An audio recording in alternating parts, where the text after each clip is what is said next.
क्या मृत्यु के बाद पति पत्नी का रिश्ता सच में समाप्त हो जाता है, या फिर ये केवल एक ऐसा भ्रम है जिसे हम जन्मों जन्मों तक सच मानते रहते हैं। जय श्री हरि विष्णु मित्रों, जब हम किसी से सच्चा प्रेम करते हैं, जब हम किसी के साथ अग्नि के पवित्र फेरे लेते हैं, तो हम केवल एक रिश्ता नहीं बनाते, बल्कि हम एक ऐसा वचन देते हैं जो हमें 7 जन्मों तक बांध देता है। हम अग्नि को साक्षी मानकर ये प्रतिज्ञा करते हैं कि चाहे समय कैसा भी हो, चाहे सुख आए या दुख, हम हर परिस्थिति में एक दूसरे का साथ निभाएंगे। एक पति या एक पत्नी अपने जीवन साथी के बिना एक दिन बिताने की कल्पना तक नहीं कर सकता। हम अपने मन में बार बार यही सोचते हैं कि जो इंसान आज मेरे हर सुख दुख का साथी है, वो मृत्यु के बाद भी मेरा ही रहेगा। हम अक्सर बड़े गर्व से कहते हैं कि हम साथ जिएंगे और साथ ही मरेंगे। लेकिन मित्रों, क्या आपने कभी शमशान घाट में जलती हुई चिता को गहराई से देखा है?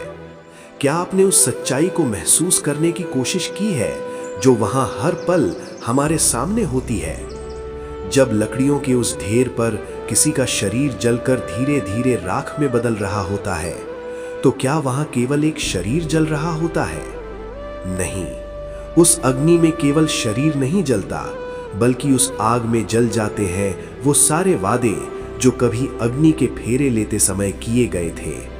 उस राख के साथ साथ उड़ जाता है वो भ्रम जिसे हम जीवन भर अपने दिल से लगाए रखते हैं कि हमारा रिश्ता जन्मों जन्मों तक अटूट रहेगा। आज हम सामना करेंगे गरुड़ पुराण के उस कड़वे लेकिन अटल सत्य का। एक ऐसा सत्य जिसे सुनने की हिम्मत हर किसी में नहीं होती, क्योंकि ये सच हमारी भावनाओं को तोड़ देता है, हमारी सोच को हिला देता है। सोचिए, जब शरीर ही नहीं बचेगा तो फिर 7 जन्मों तक साथ निभाने का वादा कहां जाएगा? जो इंसान आज आपके बिना एक पल भी नहीं रह सकता, क्या वो मृत्यु के बाद किसी अनजान लोक में आपका इंतजार करेगा? या फिर ये केवल एक भावनात्मक भ्रम है? ये सच आपको अंदर तक झकझोर देगा, क्योंकि इस ब्रह्मांड का नियम हमारी भावनाओं के अनुसार नहीं चलता। अब जरा उस क्षण की कल्पना कीजिए जब किसी की आखिरी सांस टूटती है। शरीर बिस्तर पर निढाल पड़ा होता है और चारों तरफ केवल रोने की आवाजें गूंज रही होती हैं। पत्नी अपने पति के सीने से लगकर फूट फूट कर रो रही होती है, या फिर एक पति अपनी पत्नी के ठंडे और बेजान हाथों को पकड़कर विलाप कर रहा होता है। लेकिन उसी समय वो आत्मा जो अभी अभी शरीर से बाहर निकली है, वो कहीं दूर आकाश में नहीं जाती। वो वहीं उसी कमरे में छत के पास ठहर जाती है। शुरुआत के कुछ पलों में उस आत्मा को समझ ही नहीं आता कि उसके साथ आखिर हुआ क्या है। उसे अपना शरीर वैसा ही महसूस होता है जैसा वो जीवित रहते हुए महसूस करती थी।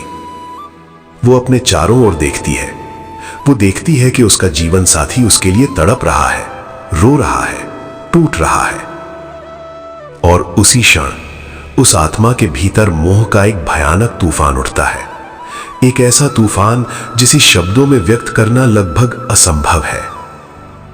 वो आत्मा बेताबी से अपने जीवन साथी की ओर दौड़ती है।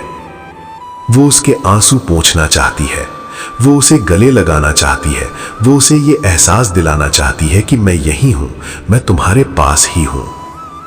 लेकिन यही वो पल होता है जहां से शुरू होती है सबसे बड़ी सच्चाई और सबसे दर्दनाक दूरी। वो आत्मा चीख चीख कर पुकारती है, रो मत, रो मत, मैं यही हूं, मैं कहीं नहीं गया, मैं मरा नहीं हूं। उसकी आवाज दर्द से भरी होती है, उसकी हर पुकार में तड़प होती है। लेकिन उसकी वो चीख, उसका वो दर्द, उसकी वो पुकार कोई नहीं सुन पाता, क्योंकि अब वो आवाज इस दुनिया की नहीं रही। वो अपने जीवन साथी के पास भागती है, उसे छूने की कोशिश करती है, लेकिन जैसे ही वो अपने हाथ बढ़ाती है, उसके हाथ अपने ही जीवन साथी के शरीर के आर पार निकल जाते हैं। वो स्तब्ध रह जाती है। वो बार बार कोशिश करती है, बार बार, लेकिन हर बार वही परिणाम। अब वो आत्मा बेबस होकर हवा में हाथ पैर मारती है। उसकी बेचैनी, उसकी लाचारी, उसका दर्द अपने चरम पर पहुंच जाता है। और तभी उसे पहली बार एहसास होता है कि जिस शरीर को वो अपना समझती थी, जिस इंसान को वो अपनी जान कहती थी, अब उन दोनों के बीच एक ऐसी अदृश्य दीवार खड़ी हो चुकी है जिसे इस दुनिया की कोई ताकत कभी भी नहीं तोड़ सकती। गरुड़ पुराण में बताया गया है कि मृत्यु के बाद पहले कुछ दिनों तक आत्मा अपने ही घर के चारों ओर भटकती रहती है। वो उसी कमरे में जाती है जहां वो कभी चैन की नींद सोया करती थी।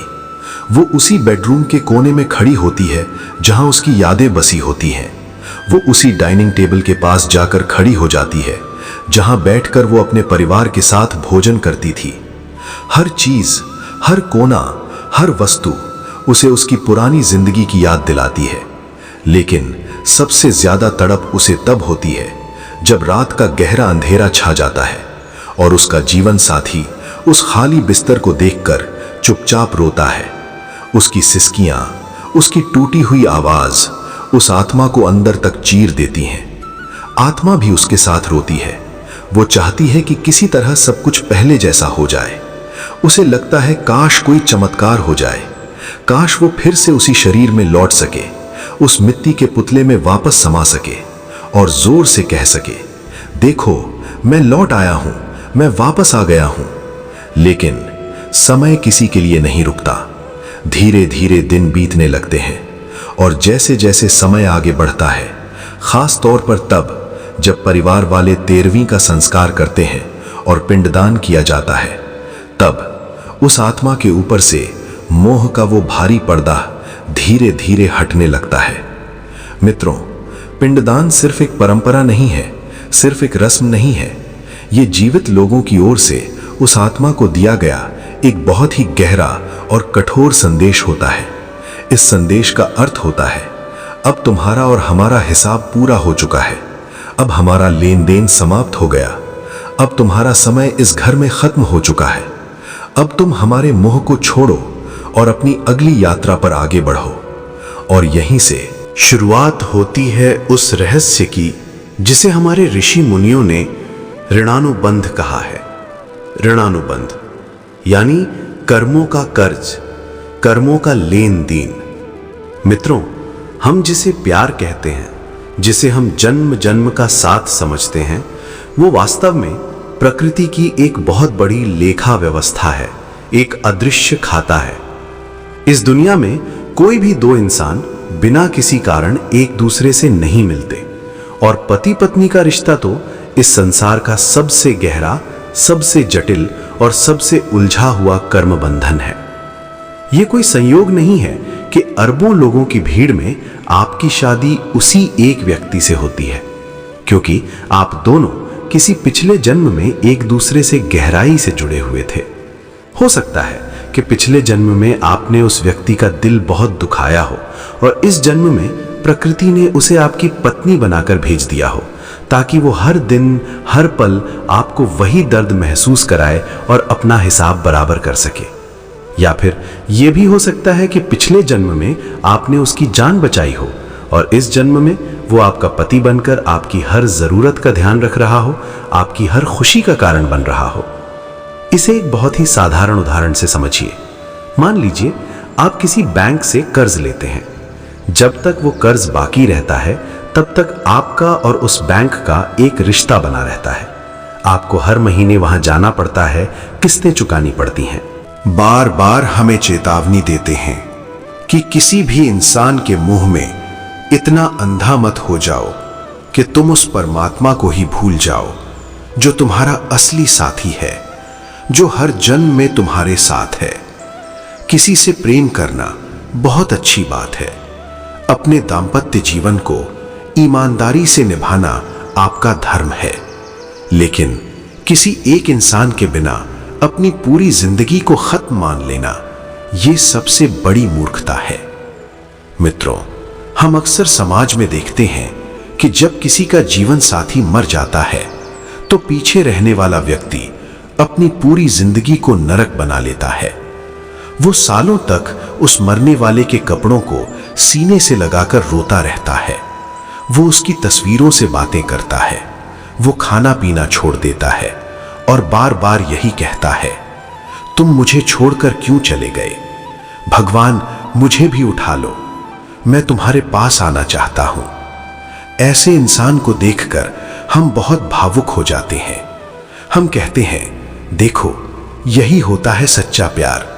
आज के जमाने में ऐसा प्यार कहां मिलता है।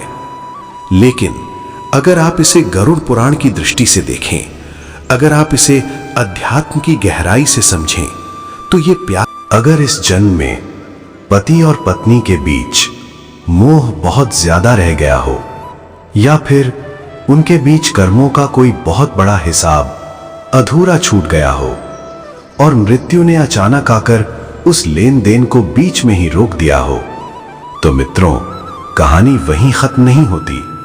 प्रकृति अपने अधूरे खातों को कभी अधूरा नहीं छोड़ती। ऐसी स्थिति में वे दोनों आत्माएं अगले जन्म में फिर से एक दूसरे के संपर्क में आती हैं। लेकिन इस बार उनका रिश्ता वैसा नहीं होता जैसा पहले था।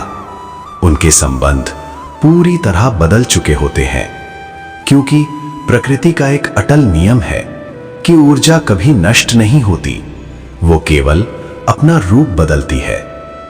हो सकता है जो इस जन्म में आपका पति था, जिसने आप पर हुक्म चलाया, आपको कष्ट दिया, वो अगले जन्म में आपके ही घर में आपका सेवक बनकर जन्म ले, ताकि वो अपने अहंकार का, अपने अत्याचार का हर एक कर्ज चुका सके। या फिर जो इस जन्म में आपकी पत्नी थी, वो अगले जन्म में आपकी बेटी बनकर जन्म ले, ताकि वो आपके प्रेम का या आपके अधूरे रिश्ते का हिसाब पूरा कर सके।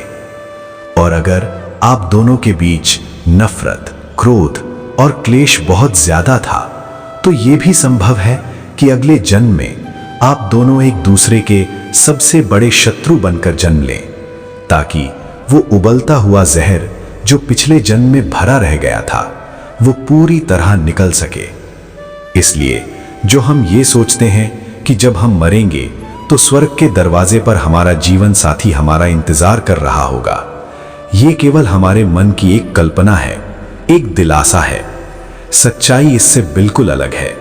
वहां कोई किसी का इंतजार नहीं करता। हर आत्मा अपने कर्मों का बोझ खुद उठाती है और अपने रास्ते खुद तय करती है। गरुड़ पुराण में बहुत स्पष्ट शब्दों में कहा गया है कि यमलोक में यमराज ये नहीं पूछते कि तुम किसके पति हो या तुम किसकी पत्नी हो। वहां कोई पहचान नहीं चलती, वहां कोई रिश्ता काम नहीं आता। वहां केवल एक तराजू रखा होता है और उस तराजू में सिर्फ और सिर्फ आपके अपने कर्म तौले जाते हैं। अगर एक पति ने पूरी जिंदगी पुण्य किए हैं, धर्म का पालन किया है, और उसकी पत्नी ने दूसरों की निंदा की है, चुगली की है, पाप किए हैं, तो परिणाम क्या होगा? पति की आत्मा को उच्च लोकों में भेज दिया जाएगा, स्वर्ग के द्वार खोल दिए जाएंगे, जबकि पत्नी की आत्मा को नरक में या किसी निचली योनि में भेज दिया जाएगा। और उस क्षण दोनों के रास्ते हमेशा हमेशा के लिए अलग हो जाएंगे। वहां कोई ऐसा नियम नहीं है जो ये कहे कि ये धरती पर पति पत्नी थे तो इन्हें एक साथ रखा जाए। नहीं, वहां हर आत्मा पूरी तरह अकेली होती है। और यही कारण है कि हमारे शास्त्र बार बार हमें चेतावनी देते हैं कि किसी भी इंसान के मोह में इतना अंधा मत हो जाओ कि तुम उस परमात्मा को ही भूल जाओ जो तुम्हारा असली साथी है, जो हर जन्म में तुम्हारे साथ है।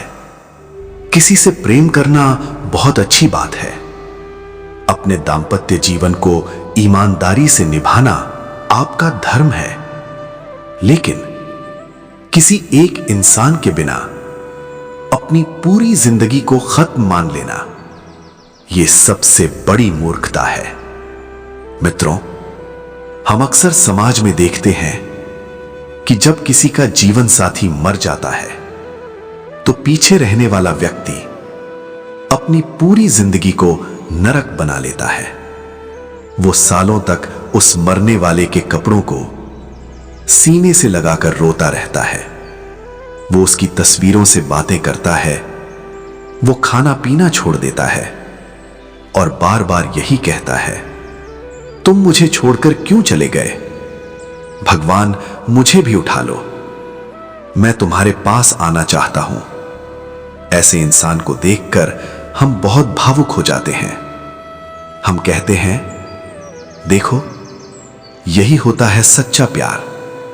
आज के जमाने में ऐसा प्यार कहां मिलता है। लेकिन अगर आप इसे गरुड़ पुराण की दृष्टि से देखें, अगर आप इसे आध्यात्म की गहराई से समझें, तो ये प्यार नहीं है। मित्रों, ये जो आप सुनने जा रहे हैं, ये केवल एक विचार नहीं है, ये केवल एक भावनात्मक बात नहीं है। ये उस जाने वाली आत्मा के साथ किया गया सबसे भयानक अपराध है। जी हां, अपराध। एक ऐसा अपराध जिसे हम प्यार समझकर करते हैं, लेकिन असल में वो उस आत्मा को कष्ट देने का कारण बन जाता है। जब आप किसी मृत व्यक्ति के लिए बार बार रोते हैं, दिन रात रोते हैं, जब आप अपनी भावनाओं का बोझ, अपनी यादों का भारीपन उस आत्मा पर डालते रहते हैं, तो क्या होता है? वो आत्मा जो अपनी आगे की यात्रा पर निकलने की कोशिश कर रही होती है, वो आपके मोह के कारण बार बार पीछे खींचने लगती है। आपके आंसू सिर्फ पानी की बूंदें नहीं होते, वे बन जाते हैं उस आत्मा के पैरों में बंधी हुई लोहे की भारी भरकम बेड़ियां, जो उसे आगे बढ़ने से रोकती हैं। गरुड़ पुराण में एक अत्यंत भयावह नदी का वर्णन मिलता है, जिसे वैतरणी नदी कहा गया है। कहा जाता है कि जब परिजन अत्यधिक रोते हैं, अत्यधिक विलाप करते हैं, तो उनके आंसुओं से वो वैतरणी नदी और भी ज्यादा उग्र, और भी ज्यादा भयानक बन जाती है। उसमें बाढ़ आ जाती है, लहरें विकराल रूप धारण कर लेती हैं, और उस आत्मा के लिए उस नदी को पार करना लगभग असंभव हो जाता है।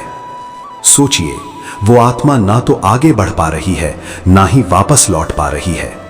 वो फंस जाती है एक ऐसे अंधेरे आयाम में, जहां ना रोशनी है, ना रास्ता है, ना कोई सहारा है। शास्त्रों में इस फंसे हुए आयाम को प्रेत योनि कहा गया है। जब कोई आत्मा अपने ही अपनों के मुंह के कारण, उनके रोने धोने के कारण धरती के वायुमंडल में ही कैद हो जाती है, तो वो ऐसे कष्ट भोगती है जिनकी कल्पना करना भी कठिन है। उसे भूख लगती है, लेकिन उसके पास खाने के लिए शरीर नहीं होता। उसे प्यास लगती है, लेकिन वो पानी नहीं पी सकती। वो बस अपने ही घर के कोनों में, दीवारों के पास, दरवाजों के आसपास भटकती रहती है और तड़पती रहती है, बार बार तड़पती है, हर पल तड़पती है।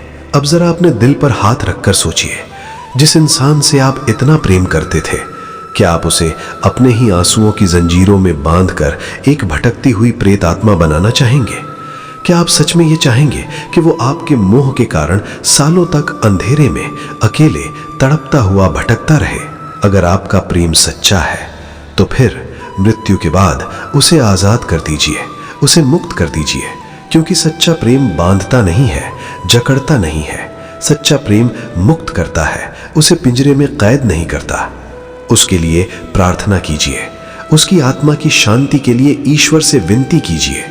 उसके नाम से गरीबों को भोजन कराइए, दान कीजिए, पुण्य कीजिए, और अपने मन में ये गहरा भाव लाइए कि हमारा और तुम्हारा साथ बस यहीं तक था।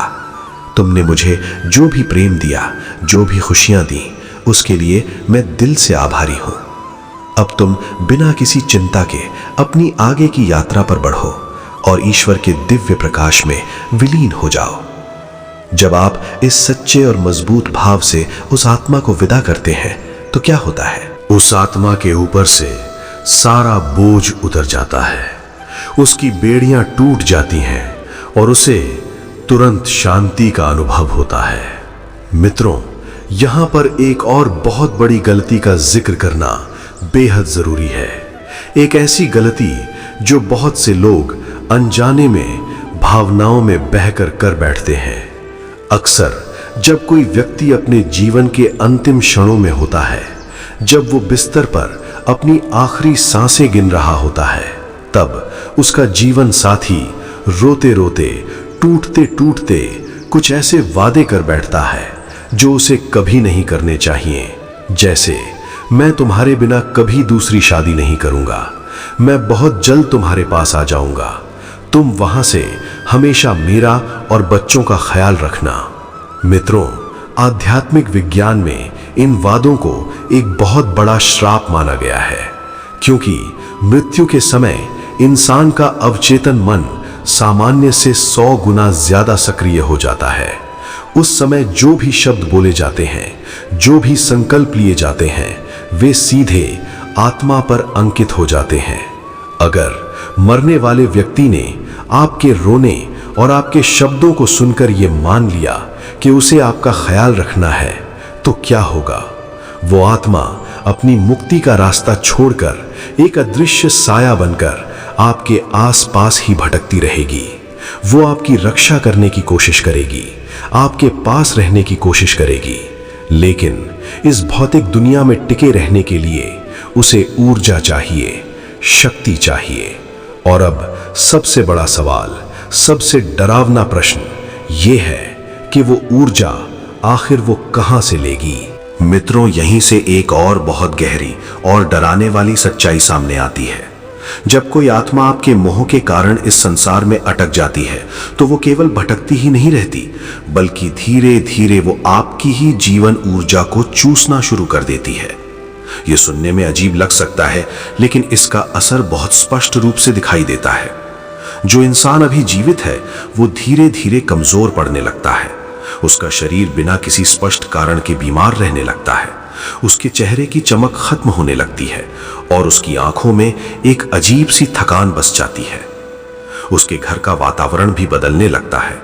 जहां पहले हंसी और खुशियां हुआ करती थीं, वहां अब एक अजीब सा भारीपन, एक अनजानी उदासी और एक दबाव सा महसूस होने लगता है।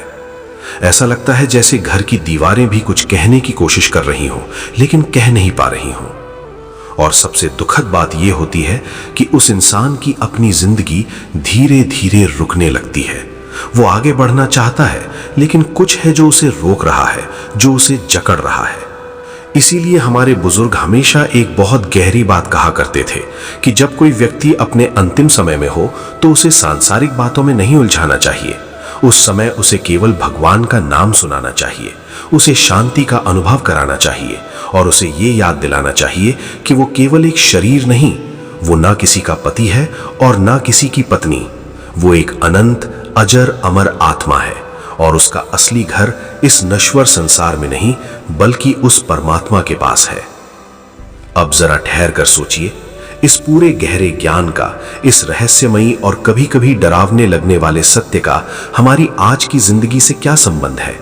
हम इससे क्या सीख सकते हैं? क्या इसका मतलब यह है कि हमें किसी से प्रेम ही नहीं करना चाहिए? क्या हमें सब कुछ छोड़कर सन्यासी बन जाना चाहिए? बिल्कुल नहीं। यह ज्ञान हमें प्रेम से दूर नहीं करता, बल्कि यह सिखाता है कि हमें प्रेम कैसे करना चाहिए। सबसे पहली और सबसे बड़ी शिक्षा यह है कि हमारे अंदर जो अहंकार भरा हुआ है, वो कितना खोखला है। हम रोज छोटी छोटी बातों पर अपने जीवन साथी से झगड़ते हैं। हम उसे नीचा दिखाने का मौका ढूंढते रहते हैं। कभी हम कहते हैं कि तुम मेरे बिना कुछ नहीं हो, तो कभी ये कहते हैं कि मैंने तुम्हारे लिए अपनी पूरी जिंदगी बर्बाद कर दी। हम एक ही घर में, एक ही छत के नीचे रहते हुए कई कई दिनों तक एक दूसरे से बात तक नहीं करते। जैसे ही आप इस सच्चाई को समझ लेते हैं कि ये रिश्ता हमेशा के लिए नहीं है, ये केवल कुछ समय की एक मोहलत है और मौत की सिर्फ एक छोटी सी सांस आते ही ये सारा अहंकार, ये सारी शिकायतें, ये सारे ताने हमेशा के लिए खत्म हो जाएंगे, तब आपको खुद से सवाल पूछना चाहिए, क्या ये झगड़े सच में कोई मायने रखते हैं? जिस इंसान पर आप आज अपना अधिकार जताते हैं, कल जब उसकी सांसें रुक जाएंगी, तो आप उसे एक रात भी अपने घर में नहीं रख पाएंगे। समाज खुद आपको मजबूर कर देगा कि उसे तुरंत विदा किया जाए। लोग कहेंगे कि अब ये इंसान नहीं रहा, ये केवल एक शरीर है, एक निष्प्राण देह है। इसलिए जब तक आप जिंदा हैं, जब तक आपके अंदर सांस चल रही है, जब तक आपके सीने में दिल धड़क रहा है, तब तक अपने इस रिश्ते की पूरी कद्र कीजिए। अपने जीवन साथी का सम्मान कीजिए, उसकी गलतियों को माफ करना सीखिए, क्योंकि ये समय आपको यूं ही नहीं मिला है। ये समय आपको अपने कर्मों का हिसाब बराबर करने के लिए मिला है। अगर आप इस जन्म में अपने जीवन साथी को दुख देंगे, उसे रुलाएंगे, उसके विश्वास को तोड़ेंगे या उसकी भावनाओं के साथ खिलवाड़ करेंगे, तो याद रखिए ये कहानी यहीं खत्म नहीं होगी। आपको वही दर्द, वही तड़प, वही पीड़ा अगले जन्म में कई गुना होकर वापस मिलेगी, क्योंकि प्रकृति का न्याय बहुत। मित्रों, जिसे हम अक्सर प्रेम समझ बैठते हैं, वो वास्तव में हमारी आसक्ति होती है, हमारा मोह होता है। और ये मोह ही इंसान के दुखों की सबसे बड़ी जड़ बन जाता है, क्योंकि मोह का स्वभाव ही ऐसा होता है कि वो हर चीज को अपनी मुट्ठी में कैद करके रखना चाहता है। हम चाहते हैं कि हमारा जीवन साथी हमेशा हमारी आंखों के सामने रहे, वो कभी ना बदले, हमेशा वैसा ही रहे जैसा हम उसे देखना चाहते हैं। हम ये भी चाहते हैं कि वो वही करे जो हमें अच्छा लगता है, वही सोचे जो हम सोचते हैं, और वही जीवन जिए जो हम उसके लिए तय करते हैं। लेकिन जैसे ही वो इंसान बदलता है, या समय के साथ परिस्थितियां बदलती हैं, या फिर एक दिन वो हमें छोड़कर मृत्यु के मार्ग पर चला जाता है, तो हमारा मन पूरी तरह टूट जाता है। हम बिखर जाते हैं क्योंकि हमारा मोह टूट जाता है। लेकिन मित्रों, सच्चा प्रेम इससे बिल्कुल अलग होता है। प्रेम किसी को बांधता नहीं, प्रेम किसी को रोकता नहीं, बल्कि प्रेम हमेशा आजादी देता है। सच्चा प्रेम ये समझता है कि हम दोनों आत्माएं अलग अलग यात्री हैं, जो केवल कुछ समय के लिए एक ही रास्ते पर साथ चल रहे हैं। ये साथ हमेशा के लिए नहीं है, ये केवल एक निश्चित समय के लिए है। इसे अगर आप एक साधारण उदाहरण से समझें, तो जीवन बिल्कुल एक ट्रेन के सफर की तरह है। आप एक ट्रेन में बैठते हैं और कुछ समय बाद एक दूसरा मुसाफिर आकर आपकी सामने वाली सीट पर बैठ जाता है। आप दोनों के बीच बातचीत शुरू होती है, आप एक दूसरे के साथ खाना बांटते हैं, हंसते हैं, अपने जीवन की बातें साझा करते हैं, और धीरे धीरे एक अपनापन बन जाता है।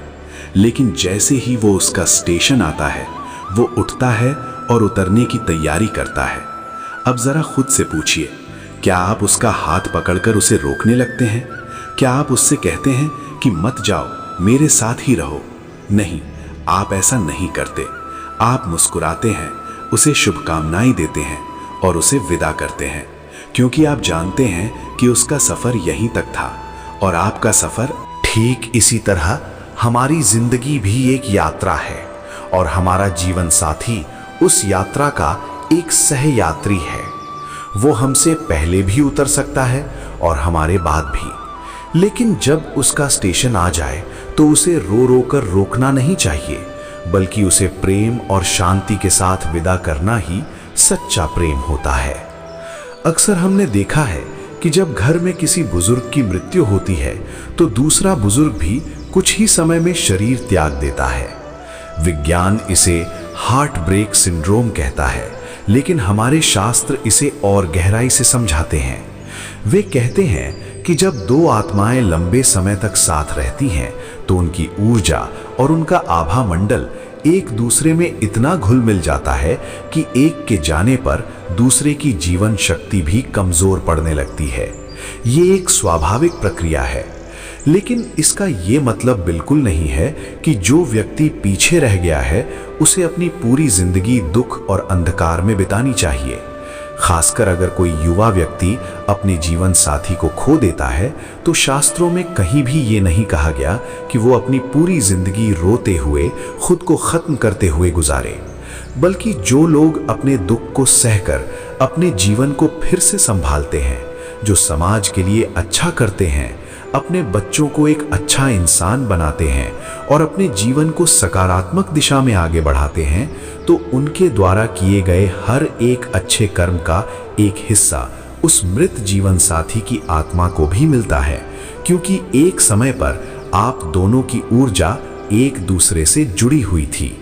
आपका मुस्कुरा कर जीना, आपका आगे बढ़ना, आपका अच्छा जीवन जीना उस जाने वाली आत्मा को शक्ति देता है, जबकि आपका दिन रात रोना, खुद को दुख में डुबो देना उस आत्मा को भी कष्ट देता है। अब मित्रों, इस पूरी चर्चा के सबसे अंतिम और सबसे गहरे रहस्य की ओर बढ़ते हैं। एक ऐसा रहस्य जो हमें यह समझाता है कि इस पूरे ब्रह्मांड में हमारा असली रिश्ता आखिर किसके साथ है। इस संसार के जितने भी रिश्ते हैं, चाहे वो माता पिता हों, भाई बहन हों, पति पत्नी हों या हमारे सबसे प्रिय मित्र, ये सभी रिश्ते इस शरीर से जुड़े हुए हैं। ये सब इस मिट्टी के बने हुए शरीर के रिश्ते हैं और जिस दिन ये शरीर समाप्त हो जाता है उसी दिन ये सारे रिश्ते भी धुएं की तरह उड़ जाते हैं। जब आत्मा एक नया शरीर धारण करती है तो उसे नए माता पिता मिलते हैं, नया जीवन साथी मिलता है, नए रिश्ते बनते हैं और वो पिछले जन्म के लगभग हर रिश्ते और हर चेहरे को भूल जाती है। तो फिर सवाल ये उठता है कि ऐसा कौन सा रिश्ता है जो कभी नहीं टूटता? ऐसा कौन सा साथी है जो मृत्यु के बाद भी हमारे साथ बना रहता है, जो चिता की अग्नि में जलता नहीं, जो समय के साथ समाप्त नहीं होता? मित्रों, वो साथी कोई इंसान नहीं है, वो साथी केवल और केवल परमात्मा है। क्योंकि हमारी आत्मा असल में उसी परमपिता परमात्मा का एक अंश है, एक छोटा सा हिस्सा जो इस संसार में अनुभव लेने के लिए। मित्रों, इस पूरे ज्ञान का सार अगर एक वाक्य में समझना हो तो वो ये है कि हमारा सबसे सच्चा, सबसे गहरा और सबसे अटूट रिश्ता केवल उस परमात्मा के साथ है। वही हमारा असली जीवन साथी है, वही हमारा सच्चा रक्षक है और वही ऐसा है जो हर जन्म, हर परिस्थिति और हर अवस्था में हमारे साथ बना रहता है। संतों ने, महापुरुषों ने और विशेष रूप से कबीर दास जी ने इस सत्य को बहुत ही सरल लेकिन गहरी भाषा में समझाया है। उन्होंने कहा था कि ये आत्मा एक दुल्हन के समान है और परमात्मा उसका दूल्हा है। जब तक ये आत्मा अपने उस असली घर, अपने उस परम प्रिय के पास वापस नहीं लौटती, तब तक ये अलग अलग शरीरों में जन्म लेकर इसी तरह भटकती रहती है, रोती रहती है और अपने असली मिलन की तलाश करती रहती है। लेकिन मित्रों, इंसान की सबसे बड़ी त्रासदी यही है कि जो रिश्ते नश्वर हैं, जो आज हैं और कल राख बन जाने वाले हैं, हम उन्हीं में अपनी पूरी जान लगा देते हैं। हम उन रिश्तों को इतना बड़ा बना लेते हैं कि हमें वही सब कुछ लगने लगता है। हम उन इंसानों से ऐसी ऐसी उम्मीदें लगा बैठते हैं जिन्हें पूरा करना केवल एक भगवान के बस की बात होती है। और जब वही इंसान हमारी उम्मीदों पर खरा नहीं उतरता या हमें बीच रास्ते में छोड़कर चला जाता है तो हम टूट जाते हैं, बिखर जाते हैं और कहते हैं कि भगवान ने हमारे साथ बहुत अन्याय किया है। लेकिन सच क्या है? सच ये है कि भगवान हर एक मृत्यु के माध्यम से, हर एक बिछड़ने के माध्यम से हमें एक बहुत बड़ा संदेश दे रहा होता है। वो हमें बार बार ये समझाने की कोशिश कर रहा होता है कि हे इंसान, तू आखिर किस चीज में उलझा हुआ है? ये संसार एक सराय है, एक पड़ाव है, ये तेरा स्थायी घर नहीं है। जो लोग आज तेरे आसपास हैं, वे तेरे कर्मों के कारण तुझसे जुड़े हुए हैं। वे तेरे सच्चे और स्थायी साथी नहीं हैं। तेरा असली घर तो मेरे पास है और तेरा सच्चा संबंध भी मुझसे ही है। तू मुझसे प्रेम कर, क्योंकि मैं ही वो हूं जो तुझे कभी छोड़कर नहीं जाऊंगा। इसीलिए मित्रों, आज के बाद हमें अपनी जिंदगी को एक बिल्कुल नए नजरिए से देखना शुरू करना होगा। इसका मतलब ये बिल्कुल नहीं है कि हम अपने रिश्तों से दूर हो जाएं या अपने जीवन साथी से प्रेम करना बंद कर दें, बल्कि इसका असली अर्थ ये है कि हम अपने जीवन साथी से और भी ज्यादा सच्चे, और भी ज्यादा गहरे और भी ज्यादा पवित्र भाव से प्रेम करें। अपने जीवन साथी की हर एक जिम्मेदारी को पूरी ईमानदारी और समर्पण के साथ निभाइए। अगर वो बीमार है तो रात रात भर जाग कर उसकी सेवा कीजिए। अगर वो दुखी है तो उसका हाथ पकड़कर उसे हिम्मत दीजिए। अगर वो कमजोर पड़ रहा है तो उसके लिए शक्ति बनिए। अपने घर को एक ऐसा स्थान बनाइए जहां प्रेम, सम्मान और शांति का वास हो, जहां हर दिन एक छोटे से स्वर्ग जैसा अनुभव हो। लेकिन इन सब के बीच अपने मन के एक कोने में, अपने हृदय की सबसे गहरी जगह में ये सत्य हमेशा जिंदा रखिए कि ये इंसान आपकी संपत्ति नहीं है, ये ईश्वर की एक अमानत है जो केवल कुछ समय के लिए आपके पास सौंपी गई है। और जिस दिन वो परमात्मा अपनी इस अमानत को वापस मांगेगा, उस दिन आपको बिना किसी शिकायत के, बिना किसी रोष के, बिना किसी नाटक के उसे मुस्कुराते हुए वापस कर देना है। जब आप इस भाव के साथ अपने दाम्पत्य जीवन को जीते हैं तो आपके रिश्ते में एक ऐसी अनोखी शांति आ जाती है, एक ऐसी गहराई आ जाती है जिसकी आपने पहले कभी कल्पना भी नहीं की होती। तब आपके अंदर अपने जीवन साथी को खोने का वो पागल कर देने वाला डर खत्म हो जाता है।